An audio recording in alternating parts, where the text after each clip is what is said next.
প্রায় 2 যুগের Real Madrid ক্যারিয়ারকে বিদায় বললেন দানি কারভাহাল। রিয়াল মাদ্রিদের হয়ে জিতেছেন সবকিছু। এই সিজন শেষে রিয়াল মাদ্রিদের সঙ্গে সম্পর্কটা ছিন্ন করতে যাচ্ছেন। রিয়াল মাদ্রিদের ডিফেন্সেরই মূল ভরসা ছিলেন যিনি একটা সময়। এই সিজন রেগুলার না খেললেও কি দারুণ একটা তার থ্রু আউট দ্য প্লেইং ক্যারিয়ারে কাটিয়েছেন দানি কারভাহাল।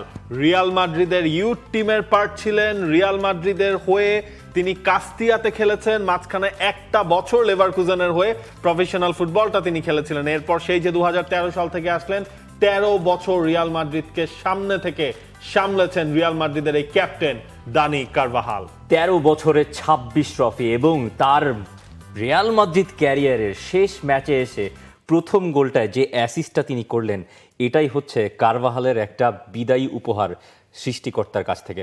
দানি কারভাহাল তিনি আসলে শেষ মুহূর্তে একটা কথা বলেছেন, তার জীবনটা আজ পরিপূর্ণ, কারণ তিনি সবাইকে নিয়ে একসাথে বলতে পারছেন হালা মাদ্রিদ। রিয়াল মাদ্রিদ শুধু একটা ক্লাব নয়, এটাই আমার জীবন। আমি শুরু থেকেই মাদ্রিদিস্তা, 23 বছর এখানে কাটিয়েছি। এই ক্লাবের হয়ে সম্ভাব্য সব ট্রফি জিতেছি। আমি এর থেকে বেশি কিছু চাইতে পারি না। আমি আজ পরিপূর্ণ। আসলেই তো আপনি একটা জিনিস খেয়াল করেন যে রিয়াল মাদ্রিদের হয়ে ওই যে টানা চ্যাম্পিয়ন্স লিগ জয়, ওই স্প্যানটার সময় তিনি এখানে ছিলেন। লা লিগা তার আমলে রিয়াল মাদ্রিদ জিতেছে 13 থেকে 26। এর আগে ইউথ ক্যারিয়ারের পার্টটা যদি আপনি সরিয়েও রাখেন, একটা ক্লাবের প্রতি একজন ফুটবলার কতটুকু ডেডিকেটেড হতে পারে, এইটার মনে হয় সবচেয়ে বড় একটা উদাহরণ হচ্ছে দানি কারভাহাল। দানি কারভাহালের একটা বাজে সময়ও বলতে পারেন আপনি। 2024-এর ওই ইউরো জেতা স্পেন টিমের ক্যাপ্টেন হুট করে এসে তিনি দেখলেন যে তিনি স্পেনের প্রিলিমিনারি স্কোয়াডটাতেও নেই। আগামীকাল স্পেনের স্কোয়াডটা ঘোষণা করা হবে, তখন হয়তো তিনি দর্শক হয়েই দেখবেন, কারণ তার নাম তো প্রিলিমিনারি স্কোয়াডেই নেই। তিনি থাকবেন না এই বিশ্বকাপে। দানি কারভাহালকে হয়তো মিস করবে না ফ্রান্স, দুঃখিত স্পেন। স্পেনের হয়ে দানিয়ার কারভাহালের একটা লম্বা ক্যারিয়ারে গেছে। দানি কারভাহাল রিয়াল মাদ্রিদের ক্যাপ্টেন্সি করেছেন মাঝে কয়েকটা দিন সময় সুযোগ পেলে। এই দানি কারভাহালকে একটা প্রপার ফেয়ারওয়েল রিয়াল মাদ্রিদের কর্তৃপক্ষ বা প্লেয়ার পুরো স্টাফ মিলে যে দিয়েছে কাল ম্যাচ শেষে, সেটা আসলে তার জন্য একটা উপহার। 26টা ট্রফি, সেই 26টা ট্রফির মধ্যে চ্যাম্পিয়ন্স লিগ রয়েছে, লা লিগা রয়েছে, ফিফা ক্লাব ওয়ার্ল্ড কাপ রয়েছে, স্প্যানিশ সুপার কাপ রয়েছে, ছয়টা কোপা দেল রে চ্যাম্পিয়ন্স লিগ। রয়েছে। এক্স্যাক্টলি, মানে ওই টাইমটা আপনি চিন্তা করেন, 5 বছরের মধ্যে রিয়াল মাদ্রিদ যখন 4টা চ্যাম্পিয়ন্স লিগ জিতলো, ওই স্প্যানের লাস্ট ফুটবলার হিসেবে রিয়াল মাদ্রিদের এই দলটায় ছিলেন দানি কারভাহাল।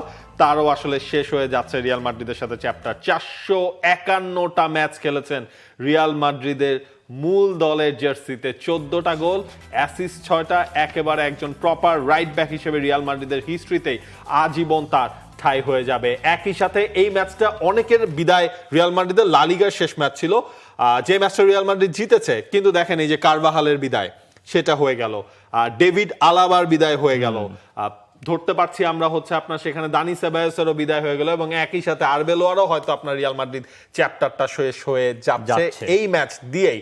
তবে এই ম্যাচটা রিয়াল মাদ্রিদ খেলেছে চমৎকার ভাবে, ফেয়ারওয়েল দেওয়ার মতোই ম্যাচ খেলেছে। বিলবাওয়ের এগেইনস্টে তারা 4-2 গোলে জিতেছে।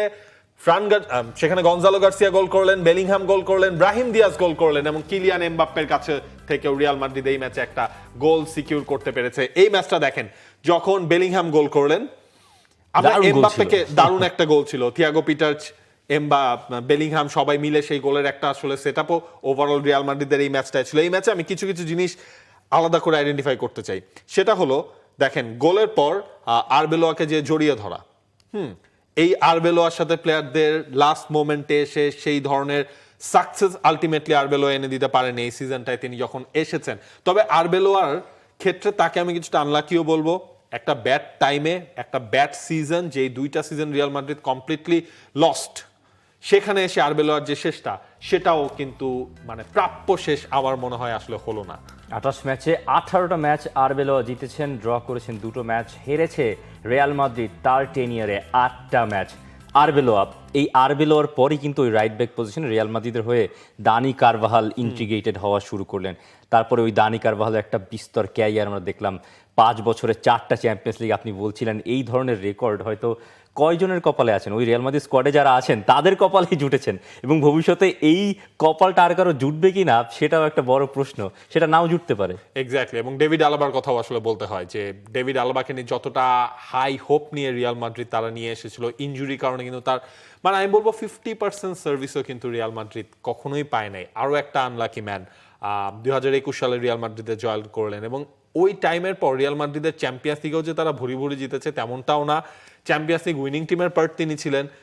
বাট এরপরও ডেভিড আলাবা, দানি সেবায়োস ছিলেন রিয়াল মাদ্রিদের, মানে যখন কেউ নাই তখন দেখা যেত দানি সেবায়োস আসলে বের করে গেছেন। আপনি খেয়াল করেন 2 সিজন আগে দানি সেবায়োস এই টিমের কিন্তু মেইন পার্ট, তিনি হচ্ছে নিজে জায়গা করে নিয়েছিলেন। সুতরাং কারভাহাল, সেবায়োস, আলাবা এবং একই সাথে আরবেলোয়ারও চ্যাপ্টারটা শেষ করে ফেললো রিয়াল মাদ্রিদ এই ম্যাচ দিয়ে। For more updates, subscribe to our YouTube channel and click on the bell icon. Follow us on Facebook and Instagram. Download T-Sports app to enjoy exciting games and highlights. Visit tsports.com.